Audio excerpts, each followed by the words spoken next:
అందరికీ praise the lord. ఈరోజు మనం కొద్దిసేపు వాక్యం చూసుకుందాం. ఈరోజు చెప్పబోయే వాక్యం ఏంటంటే, నులివెచ్చని స్థితిలో ఉన్న క్రైస్తవులు ఎలా ఉంటారు మనం ఒకసారి చూద్దాము. మనలో ఉన్నాయో లేవో మనం ఒకసారి చూసుకుందాం. మనము ప్రకటన గ్రంథానికి రావాలా. ఒకసారి అందరు కూడా దయచేసి ప్రకటన గ్రంథం 3వ అధ్యాయము, ప్రకటన గ్రంథం 3వ అధ్యాయము 15వ వచనం నేను చదువుతా, దయచేసి మీరు అందరు కూడా వినాలి. నీ క్రియలను నేను ఎరుగుదును, నీవు చల్లగానైనను వెచ్చగానైనను లేవు. నీవు చల్లగానైనను వెచ్చగానైనను ఉండిన మేలు. నువ్వు వెచ్చగానైనను చల్లగానైనను ఉండక నులివెచ్చనగా ఉన్నావు కనుక నేను నిన్ను నా నోటి నుండి ఉమ్మివేయ ఉద్దేశించుచున్నాను. నీవు దౌర్భాగ్యుడువును, దిక్కుమాలిన వాడవును, దరిద్రుడును, గ్రుడ్డివాడవును, దిగంబరుడునై ఉన్నావని ఎరగక నేను ధనవంతుడును, ధనాభివృద్ధి చేసి ఉన్నాను, నాకేమీ కొదవలేదని చెప్పుకొనుచున్నావు. నీవు ధన అభివృద్ధి చేసి కొనున్నట్లు అగ్నిలో పుటం వేయబడిన బంగారమును నీ దిశములెల్లా సిగ్గు కనబడకుండానట్లు ధరించుకొనుటకు తెల్లని వస్త్రములను నీకు దృష్టి కలుగునట్లు నీ కన్నులకు కాటుకను నా యొద్ద కొనుక్కోమని నీకు బుద్ధి చెప్పుచున్నాను. నేను ప్రేమించు వారిని అందరినీ గద్దించి శిక్షించుచున్నాను కనుక నీవు ఆసక్తి కలిగి మారు మనసు పొందుము. ఇదిగో నేను తలుపు నొద్ద నిల్చుండి తట్టుచున్నాను. ఎవడైనా నా స్వరం విని తలుపు తీసిన ఎడల నేను అతని యొద్దకు వచ్చి అతనితో నేనున్నాను, అతనితో నేనును, నాతో కూడా అతడును భోజనము చేయుదుము. నేను జయించి నా తండ్రితో కూడా ఆయన సింహాసనం నందు కూర్చుండి ఉన్న ప్రకారం జయించువని నాతో కూడా నా సింహాసనం మందు కూర్చుండ నిచ్చెదను. సంగములతో ఆత్మ చెప్పుచున్న మాట చెవి గలవాడు వినుగాక. ఆమెన్. ప్రార్థన చేసుకుందాం. స్తోత్రం తండ్రి, పరిశుద్ధమైన దేవానికి వందనాలు. వాక్యంలో వెళ్తున్నాం, మాతో మాట్లాడు. నాకు కనిపించు, అందరికీ కనిపించు. నాతో మాట్లాడు, అందరితో మాట్లాడమని యేసుక్రీస్తు నామంలో ప్రార్థిస్తున్నాను తండ్రి. ఆమెన్. మంచిది. దేవుని బిడ్డలకి నా హృదయపూర్వక వందనాలు. నా ఆహ్వానాన్ని మన్నించి మీరందరూ కూడా వచ్చారు. మరి ఈ వారం అంతా మిమ్మల్ని అందరినీ కలుసుకోవడం చాలా సంతోషంగా ఉంది. చాలా సంతోషం అనిపించింది మిమ్మల్ని కలుసుకోవటం. మరి మధ్యర ప్రియాంక సిస్టర్ వాళ్ళు, తర్వాత గంగవరం షారోన్ సిస్టర్ వాళ్ళని కలవలేకపోయాను. ప్రభు చిత్తం అయితే నెక్స్ట్ ఆగస్టు నెలలో నేను కలుస్తాను. ఈరోజు మనము వాక్యం చూసుకుందాం. మరి యేసుప్రభు వారు ప్రకటన గ్రంథంలో ఉన్న 7 సంఘాలలో ఒక సంఘమైన, చివరి సంఘమైన లవోదిష్య సంఘంతో దేవుడు చెప్తున్నాడు. ఆ రోజు లవోదిష్య సంఘం ఉంది కాబట్టి చెప్పాడు. ఈరోజు సార్వత్రిక సంఘం, అన్ని సంఘాలకి దేవుడు ఒక మెసేజ్ ఇస్తున్నాడు. ఆ మెసేజ్ ఏంటంటే, నీ క్రియలను నేను ఎరుగుదును, నువ్వు చల్లగానైనను వెచ్చగానైనను లేవు. అంటే నువ్వు చల్లగా ఉంటేనే బాగుండు, లేకపోతే వేడిగా ఉంటేనే బాగుండు, కానీ నువ్వు నులివెచ్చని తనంలో ఉన్నావు అంటున్నాడు. నా నోటి నుండి నేను ఉమ్మి వేస్తాను అని అంటున్నాడు. హల్లెలూయా. నువ్వు దిక్కిమాలిన వాడవు అని అంటున్నాడు, దౌర్భాగ్యుడవు అని అంటున్నాడు, గుడ్డివాడను, దిగంబరుడనవై ఉన్నావు అని అంటున్నాడు. హల్లెలూయా. చాలా ఇంపార్టెంట్. ఇక్కడ మనం చూస్తే దేవుని ప్రియమైన వాళ్ళరా, దేవుడు తన సంఘానికి వార్నింగ్ ఇస్తూ ఉన్నాడు. ఈరోజు నేను చెప్పబోయే టాపిక్ ఏంటంటే, ఒక 6-7 పాయింట్స్ ఉంటాయి. మీరు రాసుకోవాలంటే రాసుకోవచ్చు. నులివెచ్చని క్రైస్తవ జీవితంలో కనిపించే లక్షణాలు. నులివెచ్చని, లూక్ వామ్ అని ఇంగ్లీష్లో ఉంది. అంటే అంత వేడిగా ఉండరు, అంత చల్లగా కూడా ఉండరు, అంత మోడరేట్ మెయింటైన్ చేస్తూ ఉంటారు. వాళ్ళే క్రైస్తవులు అన్నమాట. ఈ నులివెచ్చని స్థితి అనేది చాలా భయంకరమైన స్థితి, నరకానికి వెళ్ళే బ్యాచ్ అన్నమాట. ఇప్పుడు చూస్తే చాలామంది క్రైస్తవుల్లో కనిపిస్తున్న విషయం ఇది. హల్లెలూయా. చాలా ఇంపార్టెంట్. ఇక్కడ మనం చూస్తే ఈ నులివెచ్చని క్రైస్తవులు జీవితంలో కనిపించే లక్షణాల్లో ఫస్ట్ ఏంటంటే, కష్టాలు ఉన్నప్పుడే వీళ్ళు దేవుణ్ణి జ్ఞాపకం చేసుకుంటారు. కష్టాలు ఉన్నప్పుడే వీళ్ళకి దేవుడు గుర్తుకొస్తాడు. కష్టాలు ఉన్నప్పుడే వీళ్ళకి సంఘ కాపరి గుర్తుకొస్తాడు. కష్టాలు ఉన్నప్పుడే వీళ్ళకి మందిరం గుర్తుకొస్తాడు. కష్టాలు ఉన్నప్పుడే వీళ్ళు ఏం చేస్తారంటే వీళ్ళ పాపాలు ఒప్పుకుంటారు. కష్టాలు ఉన్నప్పుడే వీళ్ళు దేవుని దగ్గరకు వస్తారు. దేవుడా దేవుడా అని చెప్పి కన్నీరు గారుస్తారు. ఉపవాసం ఉంటాడు. అమావాస్య వచ్చిందనుకోండి, అమావాస్యకు ఒకరోజు ముందే సంఘానికి చర్చిలో వచ్చేస్తారు. పున్నం వచ్చిందనుకోండి, పున్నంకు ముందే చర్చికి వస్తారు. మిగతా టైంలో రారు. వీళ్ళందరినీ ఏమంటామంటే నులివెచ్చని స్థితిలో ఉన్న క్రైస్తవులు అంటారు. వీళ్ళు పరలోక రాజ్యానికి పోరు. వీళ్ళు క్రైస్తవులు అనుకుంటారు కానీ వీళ్ళు క్రైస్తవులు కాదు. ఈ నులివెచ్చని స్థితిలో ఉన్న క్రైస్తవుల్లో కనిపించే మొదటి లక్షణం ఏంది అని అంటే, కష్టాలు ఉన్నప్పుడే దేవుని దగ్గర అప్రోచ్ అవుతారు. సంతోషం ఉన్నప్పుడు, నెమ్మది ఉన్నప్పుడు దేవుని జ్ఞాపకం చేసుకోరు. ఆ చేసిండే దేవుడు అన్నట్టు ఉంటాడు. నెక్స్ట్ వీళ్ళ మైండ్ సెట్ ఎట్లుంటుందంటే, వీళ్ళు దేవుని కొరకు ఏమీ చెయ్యరు, కానీ దేవుడు మాత్రం వాళ్ళకి ఏదో చేయాలని చెప్పి ఆశపడుతూ ఉంటారు. హల్లెలూయా. దేవునికి మాత్రం ఏం చేయరు, దేవుడు ఆజ్ఞల్ని వీళ్ళు పాటించరు, కానీ దేవుడు మాకు ఏదో ఒకటి చేయాలి. ఇంత ప్రార్థన చేసినా దేవుడు కార్యం చేస్తలేడు, ఇంకెప్పుడు చేస్తాడు? దేవుడే లేదు. ఈ బ్యాచ్ మొత్తం కూడా నులివెచ్చని స్థితిలో ఉన్న బ్యాచ్. హల్లెలూయా. చాలా ఇంపార్టెంట్. నేను మొన్న సేవకు వెళ్ళాను. మీ దగ్గర అంతా తిరుగుతూ వచ్చాను. ఇందాక ఆమె క్యాన్సర్ పేషెంట్, ఆ అమ్మాయి దగ్గర కూడా వెళ్ళినాం నిన్నగాక మొన్న. 6 సంవత్సరాలు 7 సంవత్సరాలు ఉంటుంది ఆ అమ్మాయి. సేమ్ మా అమ్మాయిలానే ఉంది ఆ అమ్మాయి. ఆ అమ్మాయికి క్యాన్సర్ వచ్చింది. 2 సంవత్సరాల నుంచే ఫామ్ అయిందంట. లాస్ట్లో తేలింది. ఇప్పుడైతే చాలా సీరియస్ ఉంది. ఏం తింటలే, కళ్ళు మూసుకొని ఉంది, మాట్లాడతలేదు అని చెప్తున్నారు. లాస్ట్ స్టేజెస్లో ఉంది ఆ అమ్మాయి. హల్లెలూయా. అక్కడ అమ్మాయి, మా ఇంట్లో కూడా అమ్మాయి. అరే నాకు ఇట్లాంటి పరిస్థితి వస్తే నా పరిస్థితి ఏందని చెప్పి ఆలోచించిన. నేను అక్కడ అడిగిన, నేను మీకు ఎన్ని అయినాయి అంటే, ఆల్రెడీ 3 లక్షలు అయిపోయినాయి, బంగారము మొత్తం పెట్టేసి తెచ్చినాము, ఇంకో 1 లక్ష ఎక్కువ అయిపోయింది, ఎంతైనా డబ్బులు ఖర్చు పెడతాం, కానీ మా అమ్మాయి బాగా కావాలి. డాక్టర్లు అందరూ ప్రయత్నాలు చేస్తున్నారు, వాళ్ళు మంచి మెడిసిన్స్ ఇస్తున్నారు, కానీ బాడీ రెస్పాండ్ కాకపోతే ఎవరేం చేస్తారు? ప్రార్థన చేస్తున్నాము, బాడీ రెస్పాండ్ కాకపోతే ఏం చేస్తారు? చాలామంది నులివెచ్చని స్థితిలో ఉన్న క్రైస్తవులు ఎట్లుంటారంటే, చేయాల్సిన తప్పులు చేస్తారు, వాక్యానుసారంగా నడవరు, కానీ దేవుడు ఏదైనా ప్రాబ్లం వచ్చినప్పుడు మందిరంకి వచ్చేస్తారు. దేవుడా దేవుడా నీ కాలు మొక్తా మంచిగా చేయంటారు. హల్లెలూయా. అప్పుడు ఆ పని కాదు. హల్లెలూయా. చాలా ఇంపార్టెంట్. ఒకసారి ఆ నులివెచ్చని క్రైస్తవులు వాళ్ళ గుండె మీద చేయబెట్టుకొని ఆలోచించాలా, నేను దేవుని కోసం ఏం చేశాను? హల్లెలూయా. మాకు తెలిసిన ఒక పాస్టర్ కొడుకున్నాడు. ఎప్పుడు చూసినా కానీ నాకు దేవుడు అది చేయలే ఇది చేయలే అని చెప్తాడు. ఒకరోజు నేను చెప్పిన, సరే దేవుడు చేయలే, మరి నువ్వేం చేసినావు దేవునికి అని అడిగిన. షాక్ అయిపోయాడు ఆయన. ఒకటే, అవును బ్రదర్ నేనేం చేయలే అన్నాడు. మరి నువ్వు చేయనప్పుడు దేవుని దగ్గరికి నువ్వు ఎట్లా ఎక్స్పెక్ట్ చేస్తున్నావు అని అన్నా. చాలామంది క్రైస్తవులు అట్లా ఉంటారు. హల్లెలూయా. వీళ్ళు చర్చికి రారు, వాక్యం వినరు, ప్రార్థన ఉండదు, కుటుంబ ప్రార్థన ఉండదు. దేవుడు నాకు ఈరోజు బ్రతికించాడు కదా, ఈరోజు 3 పూటలు అన్నం తింటున్నా కదా అని కృతజ్ఞత ఉండదండి. కానీ వీళ్ళకి ఏముంటుందంటే, దేవుడు ఏం చేసిండు, దేవుడు ఏమీ చేయలేదు. ఇప్పుడు ప్రవీణ్ కుమార్ గారు ఉన్నారు, కల్వరి మినిస్ట్రీస్. వారు 2023లో ఏం చెప్పారు అంటే, వైఎస్ జగన్ గారు గెలుస్తారు, మరి తెలంగాణలో కేసీఆర్ గెలుస్తారు అని చెప్పి వాళ్ళు చెప్పారు.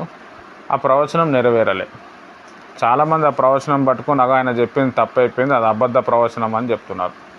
మరి అంతకుముందు ఆయన చెప్పిన ఎన్నో ప్రవచనాలు లేచాయి, నెరవేరినాయి, ఎంతోమంది ప్రాబ్లమ్స్ ఉన్న వాళ్ళు బాగయ్యారు. మరి అప్పుడేంది? హల్లెలూయా. అంటే ఈ పాయింట్ నేను ఎందుకు చెప్తున్నాను అంటే, చాలామంది క్రైస్తవులు ఆ విధంగా ఉన్నారు. అయితే అయ్యింది, లేకపోతే లేదు. హల్లెలూయా. అట్లా ఉండొద్దండి. కొంతమంది ఇళ్ళలో వెళ్తూ ఉంటే పెరాలసిస్ స్ట్రోక్తో ఉంటారు. భార్య పాపం కష్టపడి భర్తను అన్నీ చేస్తూ ఉంటుంది. భర్త పాపం ఏడుస్తూ ఉంటాడు, బాధపడుతూ ఉంటాడు, అయ్యో నా కాలు పని చేస్తలేదు, నా చెయ్యి పని చేస్తలేదు అని. ఆ వ్యక్తులను చూసినప్పుడు నేను ఆ వ్యక్తి స్థానంలో ఉంటే నా పరిస్థితి ఏంది? ఒకసారి నేను ఆలోచించుకున్నాను. అరే నాకు ఒక కాలు పడిపోయి చేయి పడిపోతే నా పరిస్థితి ఏంది?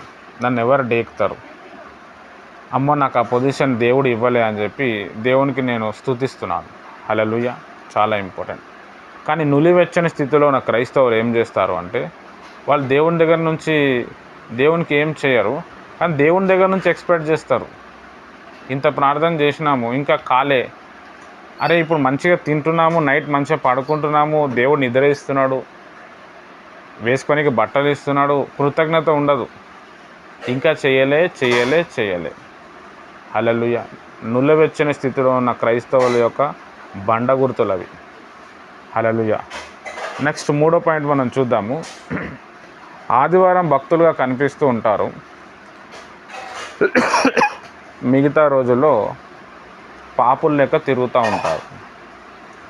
ఆదివారం వచ్చేసప్పటికి మంచి తెల్లని బట్టలు, మంచి ప్రేయరు, మంచి పాట, రాజాని సన్నిధిలో నేనుంటానయ్యా, మనసారా ఆరాధిస్తూ బ్రతికిస్తానయ్యా, ఒంటరి పోరు నన్ను విసిగించిన, మనుషులెల్లరూ నన్ను తప్పు పట్టిన, ఒంటరి వాడే 1000 మంది అన్నావు, నేనున్నానులే భయపడకు అన్నావు, ఒంటరి వాడే 1000 మంది అన్నావు, నేనున్నానులే భయపడకు అన్నావు, నేనంటే నీకు ఇంత ప్రేమ ఏంటయ్యా, నేనంటే నీకు ఇంత ప్రేమ ఏంటయ్యా, రాజా నీ సన్నిధిలో నేనుంటానయ్యా అని పాట పాడతారు.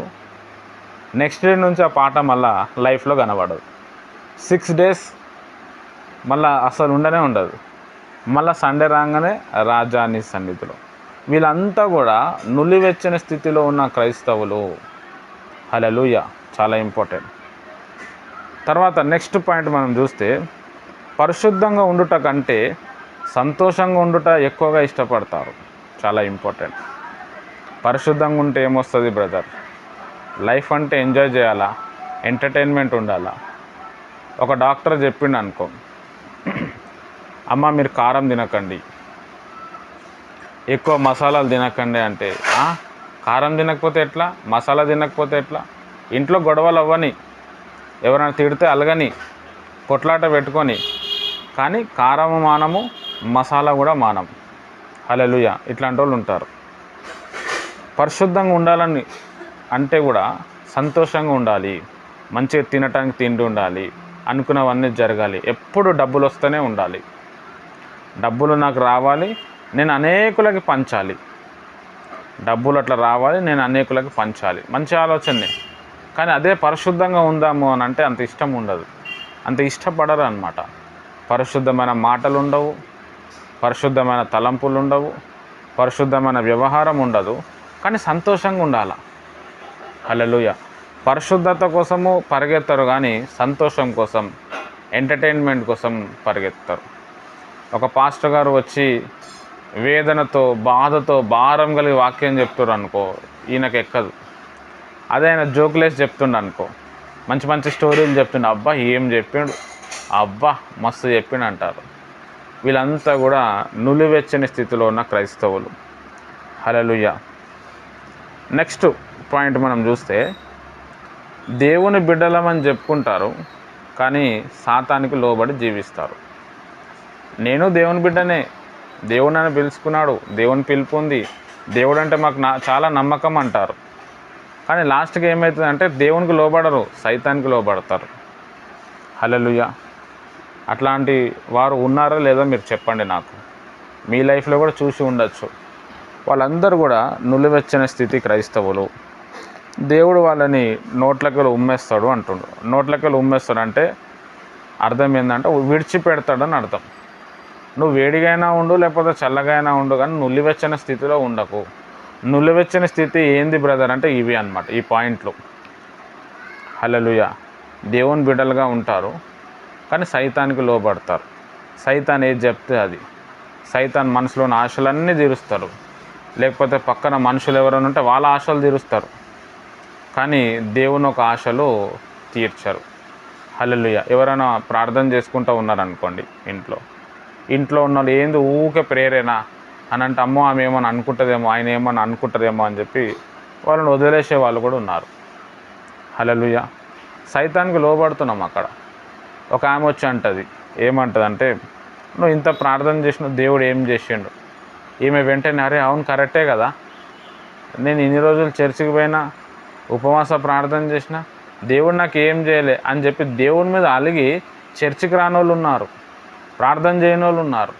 వీళ్ళందరూ కూడా నులివెచ్చని క్రైస్తవులు. దేవుని ప్రియమైన వారలారా, మీరు జాగ్రత్త. ఆ నులివెచ్చని స్థలం నీ లోపల కూడా ఉండొచ్చు. నువ్వు దేవుని రాజ్యానికి వెళ్ళలేవు. ఒకటి ఆలోచించాలి, ఇన్ని రోజులు దేవుడు నిన్ను ఎట్లా కాపాడాడు.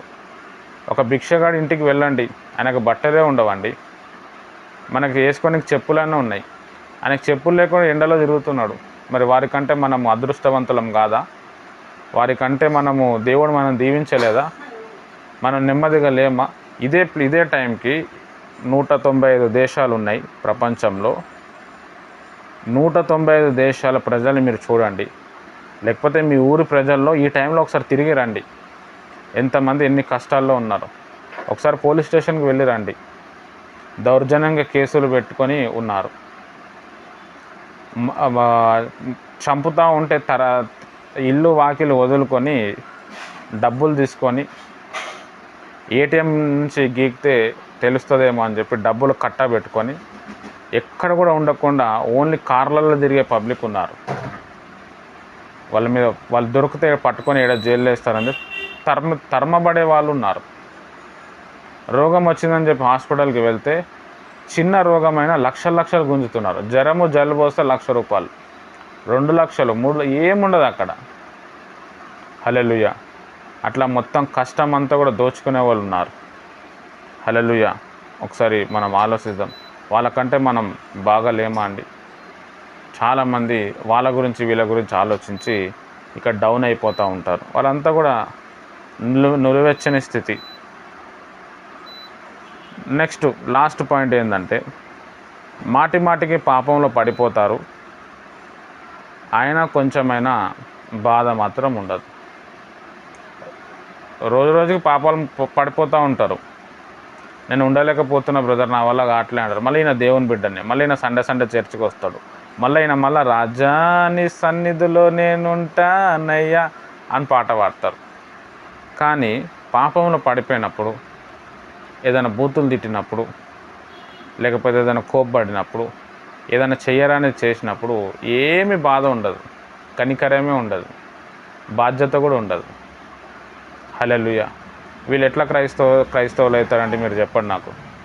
వీళ్ళంతా కూడా నులివెచ్చని క్రైస్తవులు. హల్లెలూయా. చాలామంది ఉన్నాం మనం. కాబట్టి రాజాని సన్నిధిలో నేను ఉంటానని పాట పాడితే సరిపోదు, ఆ పాట లెక్క బ్రతకాలి. ఆ పాట రాసిన జాన్ బ్రదర్ ఉన్నాడు, ఆయన సాక్ష్యం వినండి తెలుస్తుంది. ఆయన వాడినట్టు ఎవరు వాడినా సెట్ అవ్వదు. అది కారణం ఏంటంటే ఆయన ఫీల్ అయి పాడిండు. మీరు ఎవ్వరు కూడా పాట పాడిన వాళ్ళు ఫీల్ అవ్వలేదు. ఫీల్ అయితే అప్ టు మార్క్ వస్తుంది అన్నమాట, ఆయన దాకా వస్తుంది. హల్లెలూయా. కాబట్టి దేవుని ప్రియమైన వారలారా, నులివెచ్చని క్రైస్తవుల జీవితాలు ఈ విధంగా ఉంటాయి. లవోదిక సంఘానికి చూసి, నువ్వు వేడిగా లేవు, చల్లగా లేవు, నువ్వు నిలువెచ్చని స్థితిలో ఉన్నావు. చాలామంది క్రైస్తవులు, ఇప్పుడైతే క్రైస్తవం చాలా పెరిగిపోయింది, చాలామంది క్రైస్తవులు ఉన్నారు, కానీ వాళ్ళు కష్టాల్లో ఉన్నప్పుడే దేవుని జ్ఞాపకం చేసుకుంటారు. కృతజ్ఞత ఉండదు వాళ్ళకి. వాళ్ళు దేవుని కోసం ఏం చేయరు, దేవుడు మాత్రం వాళ్ళకి చేయాల. నేను వచ్చినా కదా చర్చికి, దేవుడు నాకు మేలు చేస్తే నేను చర్చికి వస్తా, దేవుడు నాకు చేస్తే నేను డబ్బులు ఇస్తా, చేయకపోతే చేయకపోతే అసలు దేవుడే లేడు నా దృష్టిలో. హల్లెలూయా. నులివెచ్చని స్థితి బ్యాచ్ అది, ఎట్లయినా నరకానికి పోయే బ్యాచ్. దానికోసం మనం టెన్షన్ పడ్డం అవసరం లేదంటే ఇన్ని ప్రార్థనలు చేసినవి ఏమైంది? ఆల్రెడీ నువ్వు పొందుకుంటూనే ఉన్నావు. 3 పూటలు అన్నం దొరుకుతుంది, వేరేవానికి అది లేదు, అది గుర్తుకు లేదు, కానీ నాకు దేవుడు ఏం చేయలే. హల్లెలూయా. ఒకసారి ఆలోచించాలి. ఆదివారం భక్తులుగా కనిపిస్తారు, మిగతా రోజులు మాత్రం ఆదివారం రోజు చేసిన భక్తి మళ్ళీ నెక్స్ట్ ఆదివారంకే కనిపిస్తుంది. హల్లెలూయా. చాలా ఇంపార్టెంట్.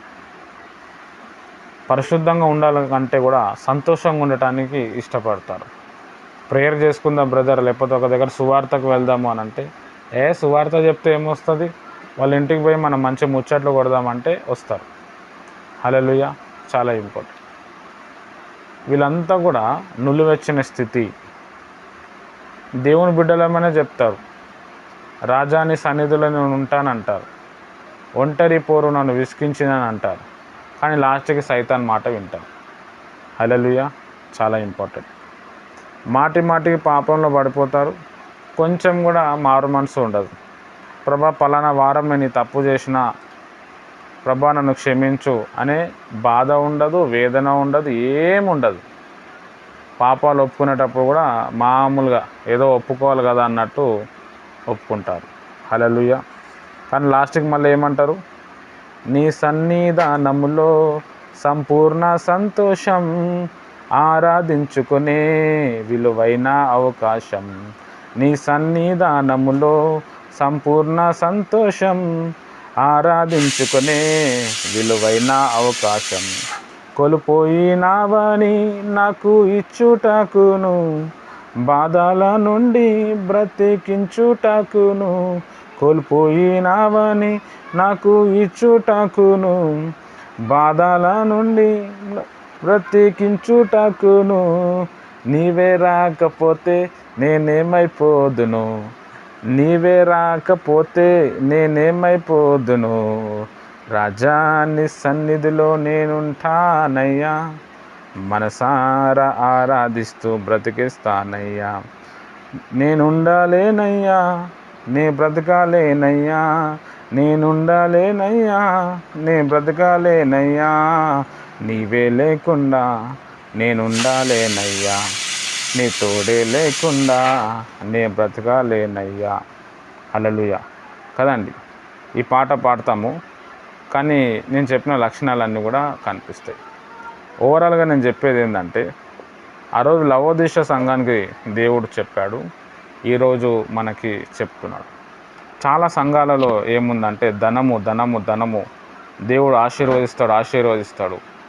ఎప్పుడు తెల్లటి బట్టలు వేసుకోవాలి, తెల్లటి బట్టలు వేసుకోవాలి, తెల్లటి బట్టలు వేసుకుంటారు, కానీ ఆ పరిశుద్ధత అనేది కనిపించదు, ఆ ప్రార్థనా జీవితం అనేది కనిపించదు, ఆ ప్రేమ అనేది కనిపించదు. హల్లెలూయా. వాళ్ళందరూ కూడా నులివెచ్చని స్థితిలో ఉన్నారు. నులివెచ్చని స్థితిలో ఉన్నవారు ఎవరు అని అంటే, వాక్యానికి భిన్నంగా ప్రవర్తించేవారు. వాక్యం తెలిసి కూడా ఇది నాకు కాదులే, నేను చేయొద్దులే, నాకు సంబంధమే లేదన్నట్టు ఉంటారు. వీళ్ళందరూ కూడా నులివెచ్చని స్థితిలో ఉన్న క్రైస్తవులు.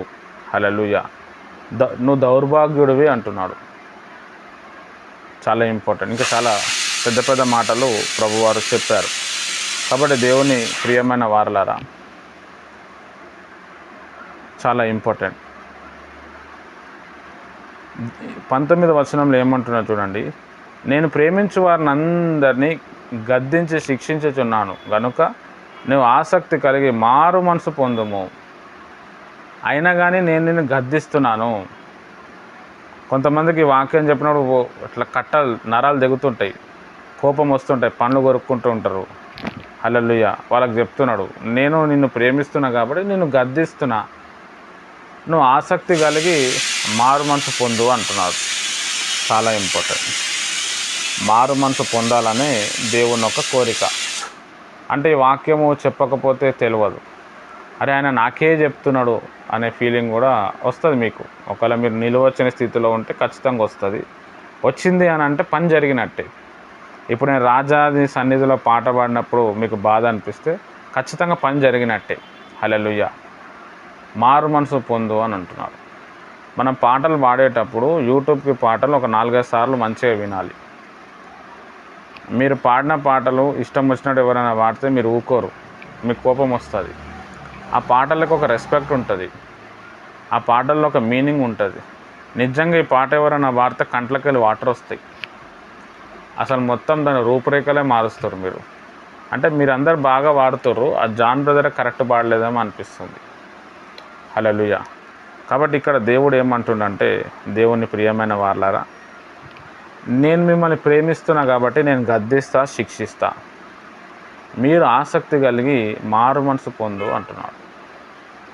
మీరు గుండె మీద చేయబెట్టి చూడండి, నులివెచ్చని స్థితిలో క్రైస్తవులు లేరా, ఉన్నారా? హల్లెలూయా. ఉంటారు, వాళ్ళని మారు మనసు పొందమని చెప్తున్నారు. చాలామంది క్రైస్తవ జీవితం అంటే ఏందో తెలియదు. హల్లెలూయా.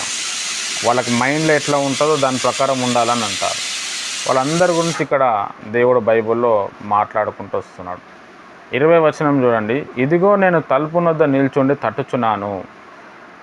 ఎవడైనా నా స్వరం విని తలుపు తీసిన ఎడల నేను అతని యొద్దకు వచ్చి అతనితో నేనును నాతో కూడా అతను భోజనము చేయుదుము.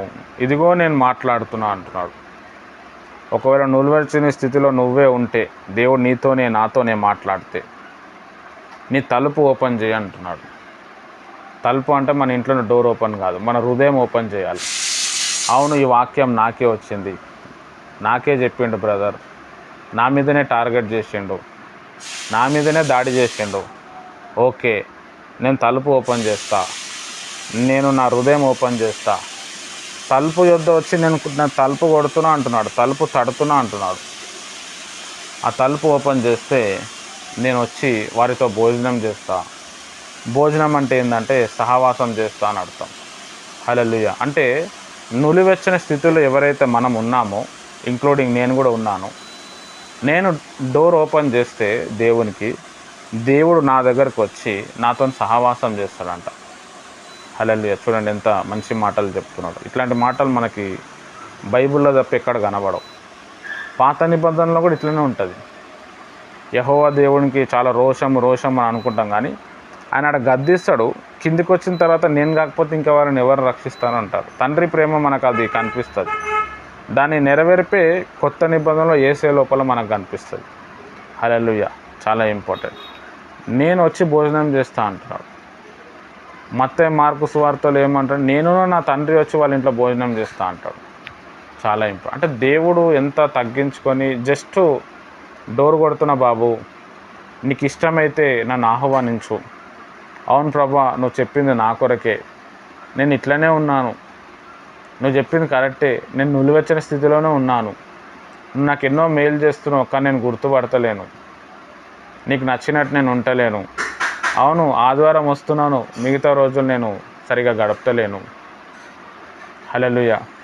అవును, నేనేం చేస్తలేను, నీకు ప్రేయర్ చేస్తలేను, నేను బైబిల్ రీడింగ్ చేస్తలేను, నేను భాషలు మాట్లాడతలేను, కానీ నువ్వు నాకు చేయాలని అనుకుంటున్నా ప్రభా, కరెక్టే ప్రభా అని మనం కానీ రియలైజ్ అయ్యి, ప్రభా నన్ను క్షమించు, నా లోపలికి రా అంటే వెంటనే దేవుడు వచ్చేస్తాడు.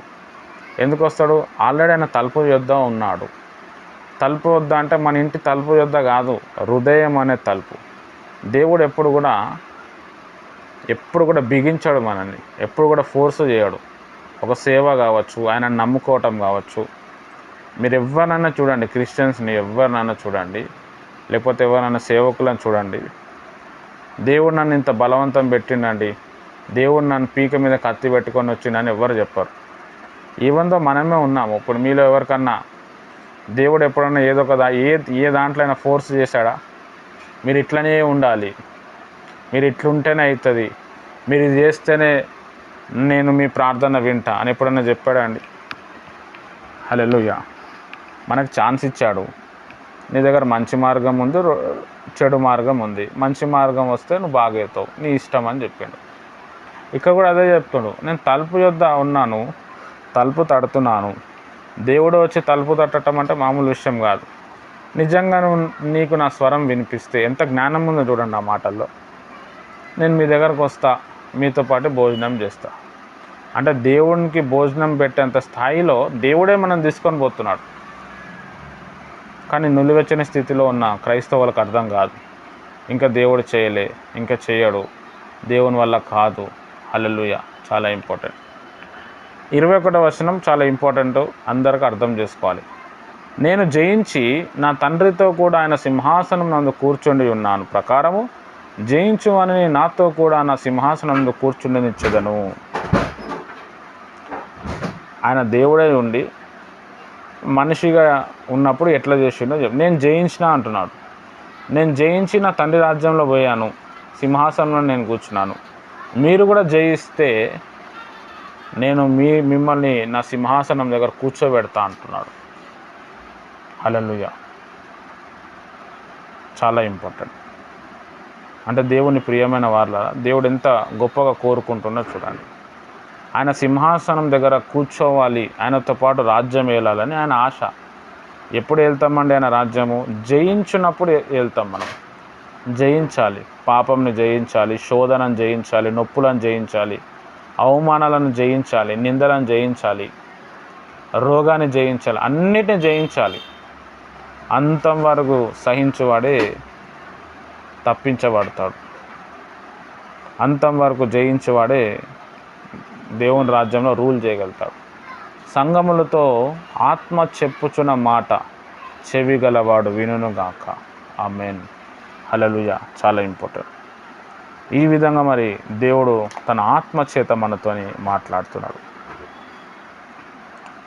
ఇప్పుడు ఈ వాక్యం విని మనం పాడాల. ఊపిరాగే వరకు నీతోనే జీవిస్తా, ఏ దారిలో నడిపినా నీ వెంటే నడిచొస్తా. ఊపిరాగే వరకు నీతోనే జీవిస్తా, ఏ దారిలో నడిపినా నీ వెంటే నడిచొస్తా.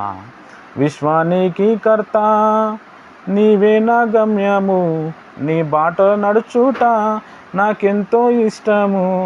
విశ్వానికి కర్త నీవే నా గమ్యము, నీ బాటలో నడుచుట నాకెంతో ఇష్టము. నిన్ను మించిన దేవుడే లేడయ్యా, నిన్ను మించిన దేవుడే లేడయ్యా. రాజా నీ సన్నిధిలో నేనుంటానయ్యా, మనసారా ఆరాధిస్తూ బ్రతికేస్తానయ్యా. రాజా నీ సన్నిధిలో నేనుంటానయ్యా, మనసారా ఆరాధిస్తూ బ్రతికేస్తానయ్యా. నేనుండాలేనయ్యా, నే బ్రతకాలేనయ్యా, నేనుండాలేనయ్యా, నే బ్రతకాలేనయ్యా. నీవే లేకుండా నేనుండాలేనయ్యా, నీ తోడు లేకుండా నేను బ్రతకాలేనయ్యా. నీవే లేకుండా నేనుండాలేనయ్యా, నీ తోడే లేకుండా నే బ్రతకాలేనయ్యా. హల్లెలూయా. కాబట్టి అప్పుడు మనం ఈ పాట పాడి ప్రభుని స్తుతించవచ్చు. చాలామంది క్రైస్తవులు మరి నులివెచ్చని స్థితిలో ఉన్నారు, వాళ్ళకి తెలియదు, అదే క్రైస్తవం అనుకుంటున్నారు. హల్లెలూయా. దానికి కారణం ఏంటంటే సరైన సహవాసం లేకపోవచ్చు, సరైన కాపరి లేకపోవచ్చు. వాళ్ళ ఆ స్థానంకి రావటానికి, ఆ స్థాయికి రావటానికి వాళ్ళ తప్పేమీ కాదు. వాళ్ళకి చెప్పేటోడు లేడు. చెప్పేటోడు ఉంటేనే గ్రహించగలుగుతాం. ఒక మంచి బోధకుని దగ్గర మనం వెళ్తే కూర్చుంటే చాలాసేపు ఏడుస్తాం మనం ఆయన చెప్పే మాటలకి. హల్లెలూయా. బోధకుడు చెప్పకపోతే తెలియదు. ఇప్పుడు చెప్పినప్పుడు అరే అవును కరెక్టే కదా అని అనిపిస్తుంది. హల్లెలూయా. కాబట్టి దేవుని ప్రియమైన వారలారా, మనము దేవుని నమ్ముకున్నామని చెప్పి చాలా గొప్ప ధన్యత అండి. మీకు ఆ విషయం తెలియదు. మీరు ఎప్పుడైతే ప్రభు దగ్గరికి వెళ్తారు కదా, అప్పుడు దాని విలువ తెలుస్తుంది. మీకు బాప్తిజం ఇచ్చిన మీ పాస్టర్ గారు, మిమ్మల్ని వాక్యంలో నడిపించి పెంచిన పాస్టర్ వాళ్ళ విలువ అప్పుడు తెలుస్తుంది. ఈరోజు మనం ప్రభువుని నమ్ముకున్నామంటే ఎవరో ఒకరు మన కొరకు కన్నీరు గార్చారు, ఎవరో ఒకరోజు ఏదో రాత్రి మన కోసం బాధలు పడ్డారు, ఎవరో ఒకరు మన కోసం ఉపవాసంలో ఉన్నారు. ఈరోజు మనం ఆరోగ్యంగా ఉన్నాము, 3 పూటలు తింటున్నాము, మంచి నిద్రపోతున్నాము. ఎన్నో సమస్యలు ఉన్నాయి, ఎన్నో ఒత్తిడులు ఉన్నాయి. ఒక నెల చిట్టి పైసలు కట్టకపోతే ఆగమైపోతాం మనం. టెన్షన్ అయిపోతుంది, బతుకు మీద విరక్తి వస్తుంది. ఆ చిట్టి పైసలు ఎంత 5,000 ఉంటుంది, మహా అంటే 10,000 ఉంటుంది. అంతకుముందు లక్షలు కడతాం, అంత టెన్షన్ ఉండదు. వచ్చే నెల 5,000 10,000 ఎట్లా కట్టాలో ఏమో. ఆ టైంకి దేవుడు ఎక్కడన్నా ఇప్పిస్తాడు. మరి ఈ ధన్యత ఎవరికి వచ్చిందండి? దేవుని నమ్ముకున్నందుకు దేవుడు మనకిచ్చిండు. మనం చర్చికి వచ్చినా రాకపోయినా, మనం బాప్తిజం తీసుకున్నా తీసుకోకపోయినా, మనం ఆయనలో ఉన్నా లేకపోయినా ప్రభువారు ఏం చేస్తున్నారంటే మనల్ని కాచి కాపాడి పోషిస్తూ ఆదరిస్తున్నాడు. మనమే ఏంటంటే నులివెచ్చని స్థితిలో ఉన్నాం. ఈరోజు దేవుడు మనతోని మాట్లాడాడు. ఆ నులివెచ్చని స్థితిని మనం వదులుకొని ప్రభు తట్టు చూడటం చాలా ప్రాముఖ్యమైన విషయం. దేవుడి మాటలు దీవించునుగాక. ఆమేన్. ప్రార్థన చేసుకుందాం.